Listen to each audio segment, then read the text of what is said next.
Nah itu tadi scene di akhirat versi Mesir kuno yang diadaptasi serial American Gods. Ya tentu saja sudah dimodifikasi ya, wujud Anubis alias malaikat mautnya tuh manusia bukan serigala.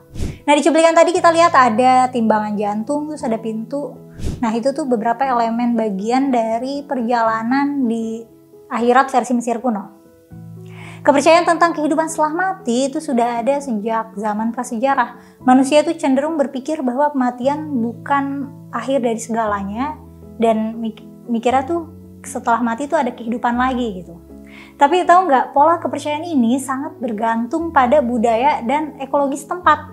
Penggambaran tentang kehidupan setelah kematian di suatu tempat itu berkaitan dengan sejarah, tradisi, lingkungan alam, dan budaya suatu masyarakat setempat. Makanya konsep kepercayaan kehidupan setelah mati itu beragam banget, nggak universal. Tidak ada nilai agama yang tidak dipengaruhi oleh lingkungan sekitarnya, atau dipengaruhi budaya, atau lokasi geografis dan fenomena alam, termasuk juga perihal kepercayaan terhadap kehidupan setelah mati.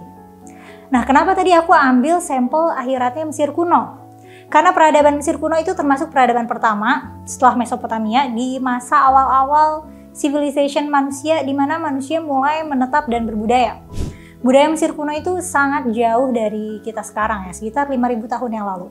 Nanti aku akan jelaskan lebih jauh mengenai kepercayaan terhadap kehidupan setelah mati dan keterkaitannya dengan budaya dan geografi setempat. Tonton selengkapnya di channel YouTube Forbidden Questions episode Mau Masuk Surga Yang Mana. Referensi selalu aku cantumkan di kolom deskripsi ya. Halo, ketemu lagi sama aku Mela di Forbidden Questions, tempat kita mengeksplorasi pertanyaan tentang budaya dan agama. Kita bahas dulu nih cuplikan adegan film yang ada di awal video. Kita lihat kan ada timbangan yang nimbang heart, atau terjemahan ekspresifnya bisa hati, atau kalau mau akurat ya jantung ya. Jantung ini ditimbang sama bulu, jadi mereka percaya jantung itu merekam segala amal perbuatan seseorang. Kalau jantungnya berat, lebih berat dari bulu, berarti nggak bisa lanjut nih. Nah dia bakal stuck aja, atau lenyap, atau bakal dimakan Dewi Buaya. Kalau jantungnya ringan, bisa lanjut ke tempat peristirahatan di mana mereka bisa ketemu sama orang kesayangan yang udah mati duluan. Nah akhiratnya Mesir kuno ini, surganya ini ladang gandum. Coba bayangin manusia zaman sekarang diiming-imingi surga ladang gandum. Ayo beribadah, berbuat baik, nanti masuk surga. Tapi surganya ladang gandum. Gak menarik kan? Kayak 70 bidadari perawan tuh lebih menarik. Nah kenapa surganya ladang gandum? Budaya Mesir kuno itu termasuk masa-masa awal manusia hidup menetap. Masa-masa awal manusia mulai bercocok tanam, bisa punya suplai makanan yang aman karena punya ladang. Coba bayangin kita nih manusia yang tadinya hidup harus pindah-pindah, cari tempat aman, berburu dan hunting makanan kesana kemari. Terus akhirnya nemuin cara untuk bisa menumbuhkan makanan sendiri. Bisa bikin ladang sendiri. Nah ladang suplai makanan itu jadinya surga. Ide tentang surga ladang gandum itu ide yang menggiurkan. Bisa jadi tujuan hidup yang berarti buat orang yang hidup saat itu 5.000 tahun lalu. Makanya selain ladangnya, sungai Nil itu juga dipuja-puja, jadi referensi banyak kepercayaan. Karena sungai itu yang memungkinkan manusia bisa menetap di sana. Sebelumnya kan suhu bumi dingin, sungai-sungai beku. Nah setelah cair, tumbuh-tumbuhan bisa tumbuh. Jadi sumber penghidupan tumbuhan dan hewan. Kehidupan itu berpusat di sekitar sungai. Semua awal masa peradaban manusia, mulai sivil, mulai menetap, itu semuanya di area sekitar sungai. Sungai Tigris dan Yufrat di Mesopotamia atau Irak modern, Sungai Nil di Mesir, Sungai Lembah Indus di India, dan Sungai Kuning di Cina. Sungai Yufrat dan Nil itu dianggap sebagai sungai yang berasal dari surga. Menurut Alkitab dan hadis Nabi riwayat Abu Hurairah. Nah kepercayaan ini salah satu bukti kalau kepercayaan itu emang berkaitan erat sama budaya dan geografis lokal gitu. Nah lanjut kita ngomongin akhiratnya Islam ya, agama mayoritas di negara kita. Di Islam surga atau jannah itu artinya literally taman. Ada surga, ada neraka. Neraka itu an-nar, artinya api. Nah sebelum ditentukan masuk surga atau neraka nih orang, ditimbang dulu. Tapi bukan timbangan jantung dan bulu.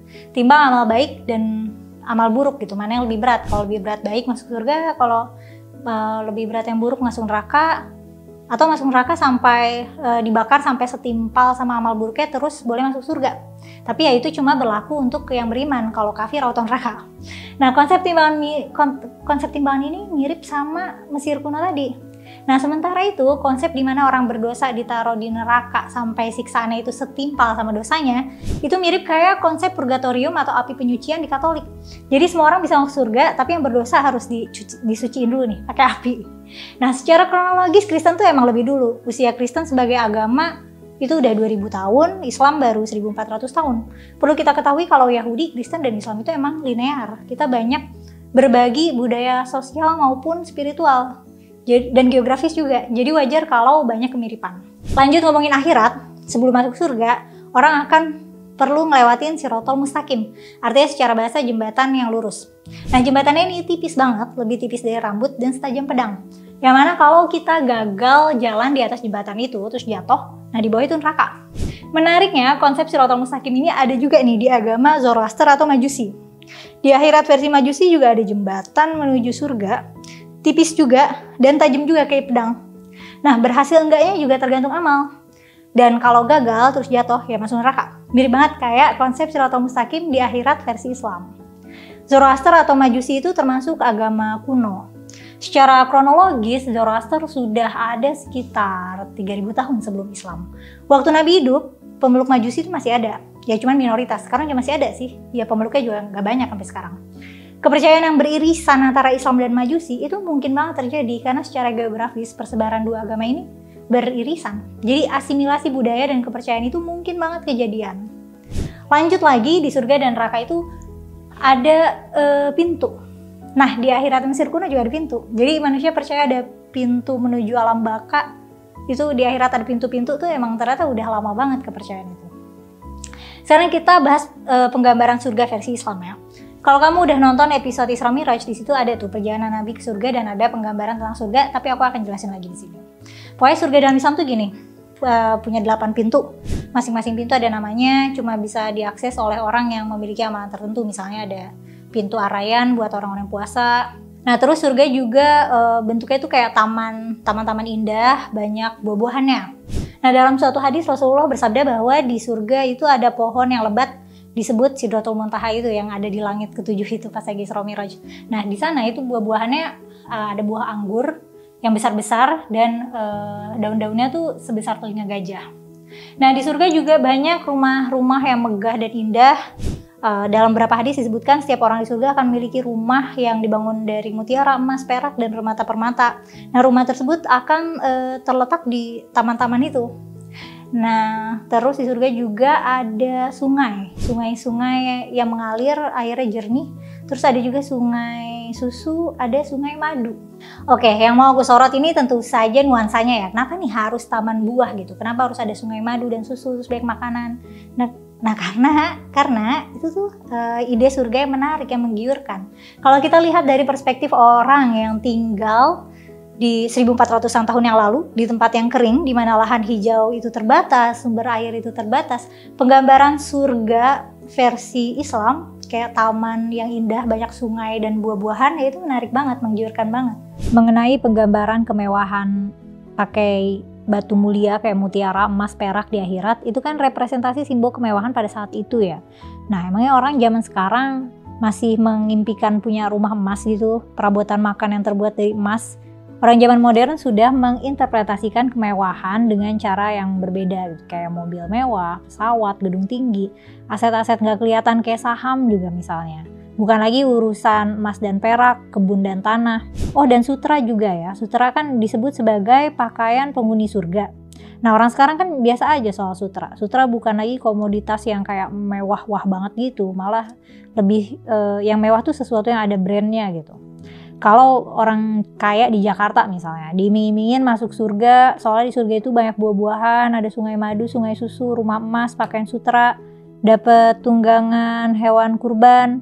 Nah, mungkin kedengarannya nggak terlalu menarik ya nggak sih? Jangankan orang kaya, orang ekonomi kelas menengah juga mungkin ngerasanya rumah emas tuh buat apa gitu, nggak bisa dijual. Nah, ini jadi menariknya gini. Jadi pertanyaan lanjutannya itu, apakah itu berarti pola penggambaran surga di berbagai budaya itu merupakan refleksi dari keinginan masyarakat secara kolektif? Masyarakat Mesir kuno surganya ladang gandum. Mereka kan bergantung banget nih sama gandum. Kalau kemarau dan gagal panen ya bahaya banget, suplai makanan mereka terbatas, nanti pada mati kelaparan. Masyarakat di tanah Arabia mendambakan tanah subur, taman buah-buahan, sumber air kayak sungai dan danau gitu. Terus juga pelayan bidadari, rumah mewah, perabot mewah. Menurut kamu gimana tuh? Nah, aku juga pengen nih ceritain lebih banyak soal akhirat versi budaya lain. Mau itu berdasarkan kepercayaan lokal dan internasional, tapi di part 2 aja ya. Sementara itu boleh like dan share video ini. Jangan lupa juga untuk subscribe ya. Aku pamit dulu, sampai jumpa di episode ini part kedua. Dadah!